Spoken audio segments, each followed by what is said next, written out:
vous bénisse et bienvenue à tous au sein de la mission chrétienne française. C'est véritablement une joie pour moi de vous accueillir et mon désir, c'est que chacun de vous prospériez à tout égard, que vous puissiez être bénis. Nous sommes le peuple de la bénédiction, nous sommes ce peuple porteur de cette bénédiction et je sais combien Dieu veut nous bénir chacun de nous, combien Dieu veut que nous soyons ces conquérants, qui nous emparons de ces bénédictions et que nous puissions les apporter aux autres. Si vous nous regardez sur vos petits écrans et que vous avez l'occasion un jour de venir dans notre ville de Marseille, sachez que nous sommes la famille de Dieu, que nous serons heureux de vous voir, que nous serons heureux de partager la parole vivante ensemble et ce sera pour nous une joie. Maintenant, on peut proclamer à toi notre Dieu soit l'honneur, la force, la puissance et la gloire d'âge en âge et d'éternité en éternité, au siècle des siècles. Amen. À toi notre Dieu soit l'honneur, la force, la puissance et la gloire d'âge en âge et d'éternité en éternité, au siècle des siècles. Amen. Saint, Saint, Saint est l'Éternel des armées. Toute la terre est remplie de sa gloire. Saint, Saint, Saint est l'Éternel des armées. Toute la terre est remplie de sa gloire. Saint, Saint, Saint est l'Éternel des armées. Toute la terre est remplie de sa gloire. Amen. C'est si facile de vivre nos vies en regardant aux autres gens. Combien de fois nous nous posons ces questions, pourquoi mes affaires ne vont-elles pas, ne sont-elles pas bénies, alors que mon voisin, lui, il a une promotion. Combien nous avons aussi le sentiment, quelquefois, que l'autre vit une vie opulente et que nous, nous avons l'impression de rétrograder. On a un petit peu ce sentiment de voir nos vies comme un verre à moitié vide. C'est-à-dire que lorsqu'on regarde ce verre qui est à moitié plein, on a tendance à regarder tout ce qui ne va pas. Je n'ai pas ceci, je n'ai pas la promotion qui est nécessaire, je n'ai pas les bénédictions qui sont dues aux prières que je fais dans l'église, etc., etc., etc. Et combien de fois nous vivons des ressentiments au-dedans de notre cœur, au lieu de regarder à ce verre, ce même verre, mais qui n'est pas à moitié vide, mais qui est à moitié plein. Et de dire que finalement, il y a beaucoup de choses qui sont positives dans notre vie et que finalement, d'année en année, on va de l'avant, on progresse et cela nous donne un caractère optimiste. La Bible nous dit de nous réjouir avec ceux qui sont bénis, avec ceux qui se réjouissent, et elle nous dit aussi d'être dans les pleurs avec ceux qui sont dans l'affliction.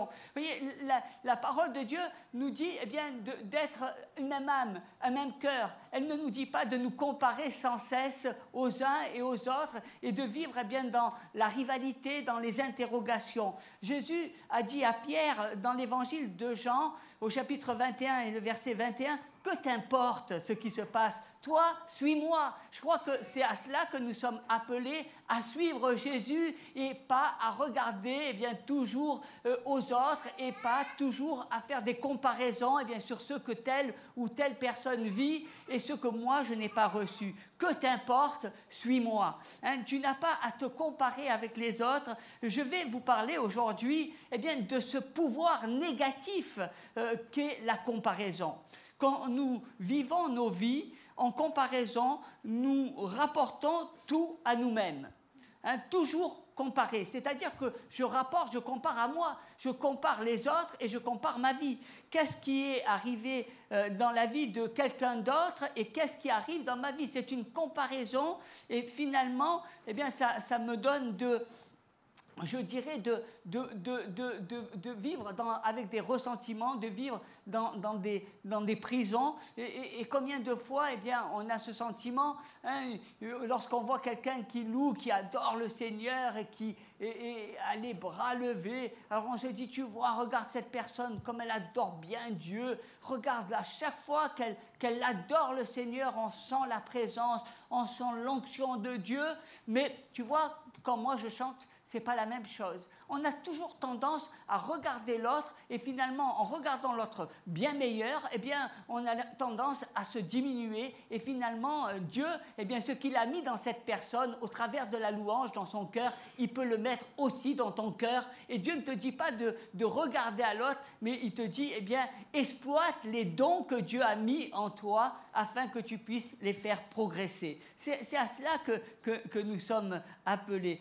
Constamment, je vois des gens qui ont tendance à se comparer, alors que l'Écriture nous parle de ceux qui se mesurent. Je dirais, bien souvent, on a tendance à regarder l'autre et puis à se mesurer à l'autre. Je suis meilleur que l'autre, je suis plus bon, je ne comprends pas pourquoi telle personne eh bien, vit ces choses-là et pas moi. Donc on voit bien combien il y a cela, et puis je dirais au-delà même, on a souvent tendance à voir eh bien, ces personnes qui sont là, et cela n'est pas sage aux yeux eh bien, de la parole de Dieu. La nature humaine a tendance à faire cela. C'est si facile de vivre sa vie avec cet esprit de comparaison, toujours se comparer à l'autre. Toujours se regarder au travers des autres, toujours se mesurer aux autres, toujours être là en train de regarder ce que fait l'autre, toujours en train de dire mais si je ne fais pas ça, c'est parce que telle personne ne fait pas ça. Toujours ce sentiment. Ce n'est pas ainsi que nous devons vivre notre vie et ce n'est pas l'attitude que Dieu veut que nous ayons. Dieu nous a créés à chacun comme une créature unique. Il m'a fait pour être moi. Il t'a fait pour que tu sois toi. Il a fait de toi une créature unique. Moi, j'aime, dites à votre voisin, tu es une créature unique. Alléluia. Tu es une créature unique. Et la pire des choses, voilà, j'aime cela, que tu es une créature unique. Ne regarde pas toujours à l'autre, mais regarde à ce que Dieu a fait de toi. Et la pire des choses est que je puisse faire et de me comparer moi-même avec les gens. C'est la pire des choses. Dieu a fait de moi cette créature unique.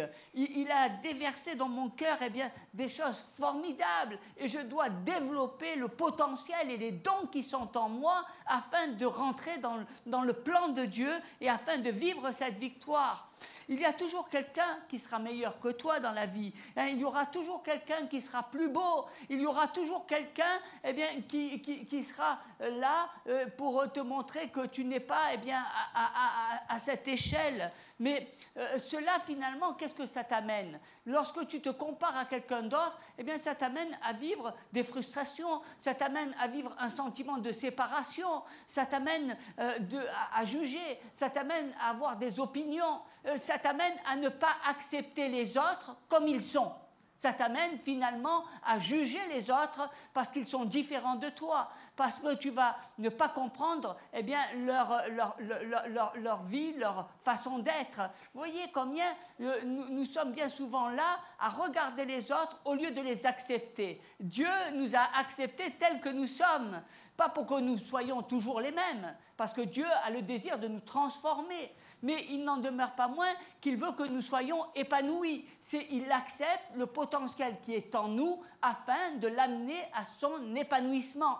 Mais nous sommes bien souvent eh bien, à regarder les autres, à vivre des temps de séparation en disant, puisque finalement, eh bien, je n'ai pas la même opinion que cette personne, je ne la fréquente pas, et finalement, on va vivre eh bien, au travers de cela, bien souvent, une attitude qui va nous amener à nous éloigner, à juger, à avoir une opinion inverse.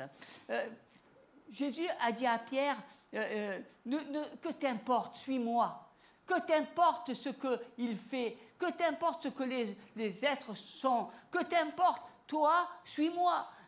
N'arrête pas ta route, ne stoppe pas ton chemin, ne stoppe pas la vie que Dieu te donne, parce que tu vas regarder aux obstacles, parce que tu vas regarder que les gens ne sont pas comme toi, parce que tu vas regarder que les gens n'ont pas les mêmes conceptions que toi, et finalement, tu vas t'éloigner du plan de Dieu et tu ne vas pas accéder à cet épanouissement. Qu'est-ce que ça t'importe? L'essentiel dans ta vie, c'est que tu suives Jésus. L'essentiel, c'est que tu sois cette créature unique que Dieu a fait et que tu rentres dans le plan que Dieu a pour toi. Que t'importe les autres? Que t'importe? Toujours vivre avec l'opinion des autres, toujours vivre en fonction des gens, toujours vivre au travers des regards des autres, toujours avoir cette référence de l'autre. Dieu a fait de toi et ta vie est différente des autres. Et tu dois être au contraire fier d'avoir une vie différente. Tu dois prendre conscience que la différence fait ton charme. La différence, c'est ce qui fait le plus par rapport aux autres. C'est là quelque chose de formidable. Parfois, nous nous occupons aussi des choses qui ne nous regardent pas. Combien de fois on veut se mêler parce qu'on ne comprend pas certaines choses, alors on veut y mettre notre grain de sable, et voilà, je ne comprends pas telle personne, pourquoi? Et finalement, on rentre dans des situations qui ne nous concernent pas, et cela nous empêche d'aller plus loin, et cela nous empêche de suivre Jésus. On est là toujours à vouloir donner. À moi, si j'étais à la place, j'agirais de cette façon. Je ferais comme ça. J'agirais pas comme le pasteur dit. Et finalement, on s'éloigne alors que c'est pas notre tâche, c'est pas notre rôle. Combien de fois j'ai entendu dire, mais si j'avais été Dieu, j'aurais pas agi de la même manière. Qui sommes-nous pour remettre en cause la pensée de Dieu? Vous voyez nos incompréhensions. Parfois, nous voulons faire comme les autres, et nous voulons ressembler aux autres. Et Jésus nous dit, non, toi ne te regarde pas les autres, suis-moi. Tout vient de lui, et ta bénédiction, elle est pour sa gloire. Toi, suis-moi. On voudrait bien souvent faire comme les autres jeunes filles. On voudrait bien souvent faire comme les autres garçons. On voudrait être finalement modelé à l'image de la société. Et finalement, on s'éloigne de la bénédiction que Dieu nous a donnée. Tu es différent des autres. Et ta différence, c'est ta valeur. Ta différence, c'est ton charme. Ta différence, c'est ce qui fait que tu es quelqu'un d'exceptionnel. Ta différence, au contraire, privilégie-la, parce que si tu te confonds au moule, c'est là que tu perdras ta bénédiction. C'est là que tu ne seras plus le même. Si nous vivons nos vies comme nous sommes, sans arrêt, et si nous cessons de vivre dans la comparaison, alors on va marcher avec Jésus. Et ça va être quelque chose de formidable. Et c'est une invitation que je vous donne. Il y a dans cette invitation de suivre Jésus le salut. Il y a la grâce, la faveur de Dieu avec laquelle nous construisons, nous bâtissons nos vies. Ta grâce me suffit. Il n'y a pas de comparaison. Il y a ce que nous recevons de Dieu. Et c'est le plus beau et le plus grand et le plus cher des cadeaux. Et c'est ce que tu dois chérir de tout ton cœur, de toute ton âme, de tout ton être. C'est Jésus. C'est Jésus. Amen. Alléluia. C'est la bénédiction de Dieu. Ne vis pas ta vie avec cette comparaison. Ne passe pas ta vie sans cesse à vouloir te mesurer aux autres. Ne cherche pas à vouloir être comme les autres. Ne cherche pas à rentrer dans le jeu du monde. Mais éloigne-toi du jeu du monde. Dieu nous a séparés pour que nous soyons une race mise à part. Que nous soyons cette élite de Dieu. Vous êtes l'élite. Vous n'êtes pas la queue. La queue, c'est le troupeau qui est égaré par le prince de ce monde.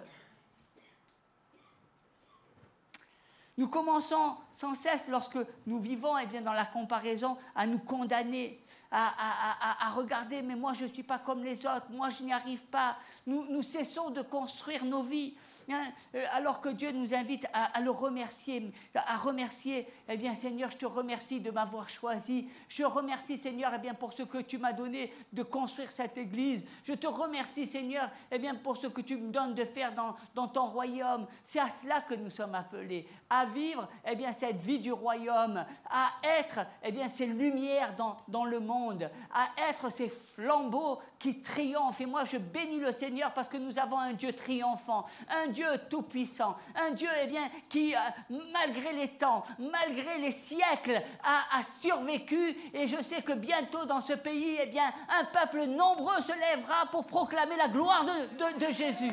Alléluia. C'est à cela que nous sommes appelés. Cesse de comparer, cesse de regarder le monde, cesse de regarder sans arrêt aux idées du monde, mais regarde à Dieu. Vous voyez combien il y a de méfaits dans la comparaison. La comparaison, bien souvent, nous amène au silence. Et je pense à ce passage dans l'évangile de Marc, au chapitre 9, verset 33, où il est dit, ils arrivèrent à Capharnaüm. Lorsqu'il fut dans la maison, Jésus leur demanda, « De quoi discutiez-vous en chemin ?» Mais ils gardèrent le silence, car en chemin, ils avaient discuté entre eux pour savoir qui était le plus grand. En d'autres termes, ils se disputaient sur le chemin entre eux parce qu'ils voulaient être l'un, voulait être plus grand que l'autre, l'autre il voulait être plus fort, l'autre il était meilleur que l'autre. Mais vous voyez, lorsque Jésus leur a posé cette question, que disiez-vous en chemin? Il y a eu le silence. Il y a eu le silence. Vous voyez, l'une des conséquences de la comparaison, ça amène le silence. La personne se tait. Elle rentre dans le silence. Et bien souvent, elle s'installe même dans le silence, dans leurs propres mots. Vous savez, ce qu'on ne dit pas, mais ce qu'on pense à l'intérieur dans nos cœurs. Ces choses-là qu'on ne dit pas à voix forte. Mais tu sais, je ne comprends pas pourquoi tu as choisi telle personne, pourquoi ce n'est pas moi le meilleur, pourquoi ce n'est pas moi le plus grand. Je ne comprends pas pourquoi je ne suis pas moi à son côté. Je ne comprends pas ceux qui se recommandent en disant « mais moi, je suis le plus brillant ». Je fais des efforts et je ne comprends pas bien pourquoi quelqu'un d'autre à ma place. Il ne voit pas tout ce que je fais. Combien de fois il y a des personnes qui sont là et qui disent « mais tu vois, je travaille, je fais des efforts et finalement il n'y a personne qui me récompense, il n'y a personne qui voit ce que je fais. » Ça, on ne le dit pas, c'est gardé dans le silence. Mais quand tu fais quelque chose, tu n'as pas besoin d'avoir des félicitations, les choses se voient. Seulement, c'est des choses qu'on garde. Certainement, les disciples, ils devaient dire comme ça, mais comment? Moi, je fais ça et je fais ci, je dois être le meilleur, mais le maître, comment ça se fait qu'il a pris Jésus et qu'il l'a mis sur son épaule? C'est des choses qui interpellent. Souvent, on se mesure avec tout le travail que je fais. Je vis du matin jusqu'au soir en travaillant, en faisant cela et ceci. Combien de choses on pense dans le silence? On pense dans le silence. C'est ces choses-là qui dérangent. Parce que quand Jésus leur a posé cette question, ils ont été dérangés. Pourquoi ils ont été dérangés? Parce que finalement, ce n'est pas ce que Dieu veut. Ce n'est pas la pensée de Dieu. Ce n'est pas s'installer dans une position.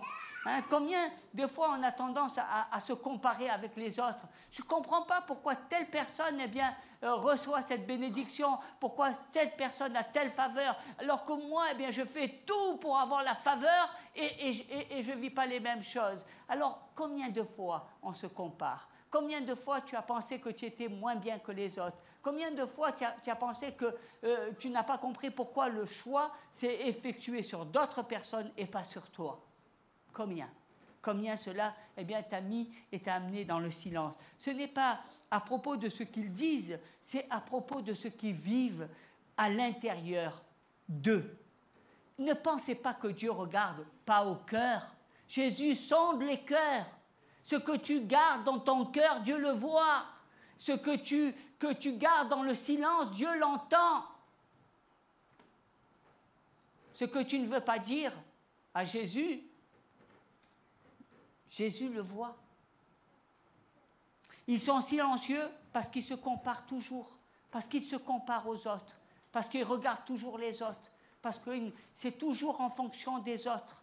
Vous voyez, lorsqu'on vit en fonction des autres, dans la comparaison, finalement, on devient très silencieux. Et souvent, on s'installe dans le silence, et souvent, on meurt dans le silence.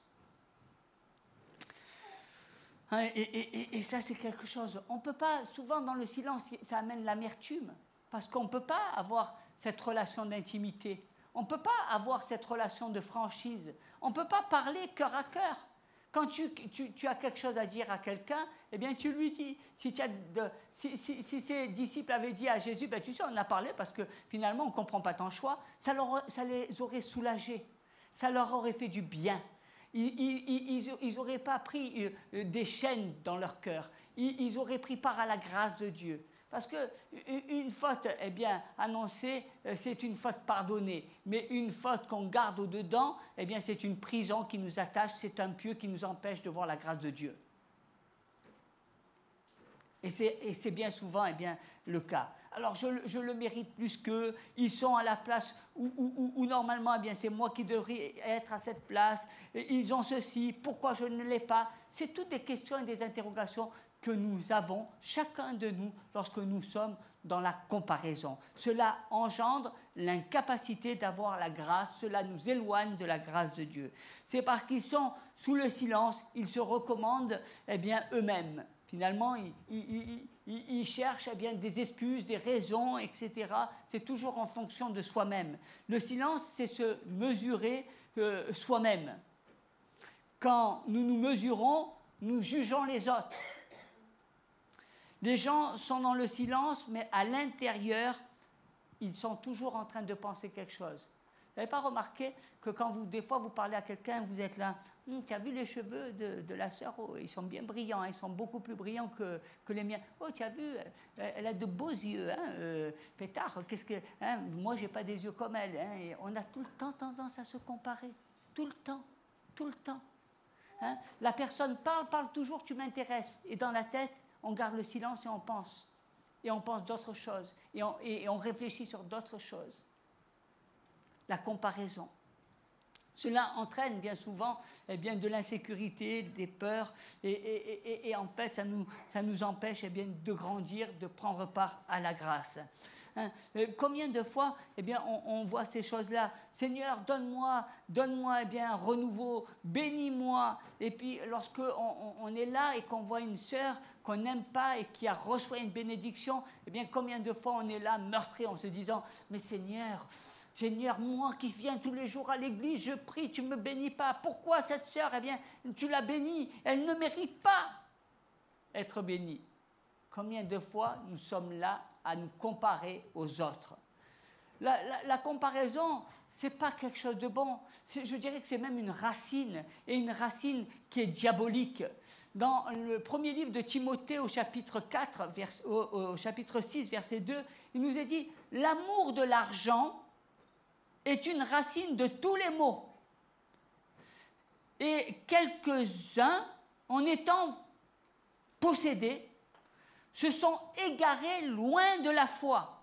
L'amour de l'argent égare de la foi et se sont jetés eux-mêmes dans bien des tourments. » C'est la racine du diable. Écoutez ceci, car l'amour de l'argent est une racine de tous les maux. L'amour de l'argent. Qu'est-ce que, vous allez me dire, ça vient faire dans la comparaison? Bien, quand tu vas te comparer à l'autre, un tel est riche, toi tu es pauvre. C'est la comparaison, c'est la racine du diable. La comparaison est d'être jaloux. Pourquoi lui, il a ceci et pourquoi pas moi?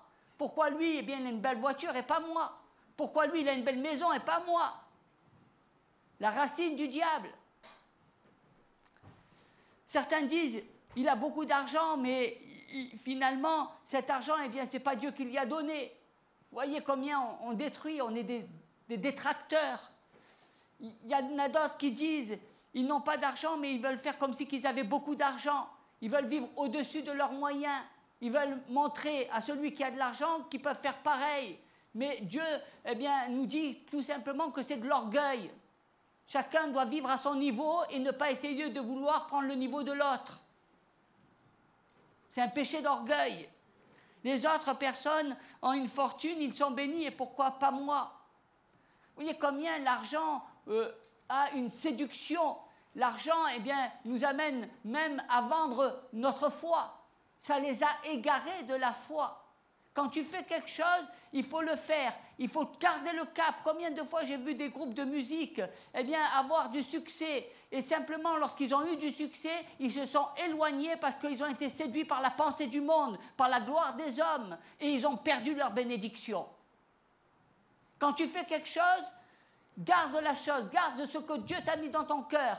Et ça doit être ton trésor. Si tu t'éloignes d'un pouce, tu es mort. C'est le diable qui rentre dans ton cœur. Et c'est la malédiction qui rentre dans ta vie. Un autre point, c'est dans le livre de la Genèse, au chapitre 3, verset 3, où il nous est dit, le serpent dit à Ève au sujet du fruit de l'arbre du jardin, « Vous ne mourrez point, mais Dieu sait que le jour où vous en mangerez, vos yeux s'ouvriront et que vous serez comme des dieux, connaissant le bien et le mal. » Il a dit à Ève, tu ne mourras pas, et finalement il a comparé, tu seras comme Dieu. Comparaison, tu seras comme Dieu. La comparaison apporte toujours le découragement. Quand tu te compares à quelqu'un, tu te décourages. Si je venais à me comparer à Dieu, je serais complètement découragé. Dieu est Dieu.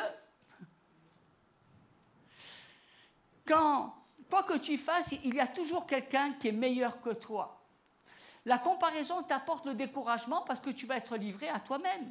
Nous avons besoin dans nos vies de gens qui sont meilleurs que nous. Nous avons besoin de gens qui nous apportent leur savoir. Nous avons besoin de voir des gens et des hommes de Dieu qui sont des Aaron, qui nous apportent la bénédiction. Nous avons besoin de cela parce que cela nous amène à grandir, à recevoir. Combien de fois nous voyons ces conflits entre les jeunes et les personnes plus âgées, le jeune qui veut tout savoir, qui pense tout savoir, qui croit que la terre lui appartient parce qu'il a la beauté de l'âge, et combien il a besoin d'apprendre et de recevoir et d'apprendre cette expérience de la vie pour pouvoir être meilleur. Lorsque tu apprends de l'autre, c'est là que tu vas grandir, c'est là que tu vas atteindre des sommets. Combien de fois nous voyons ce côté je sais tout, moi qui sais tout et qui sais rien en même temps. Dieu nous appelle à recevoir les uns des autres. Cela, bien souvent, nous vivons dans le découragement si nous disons tu sais il est meilleur, mais moi finalement il n'est pas meilleur que moi, c'est moi qui suis meilleur que lui.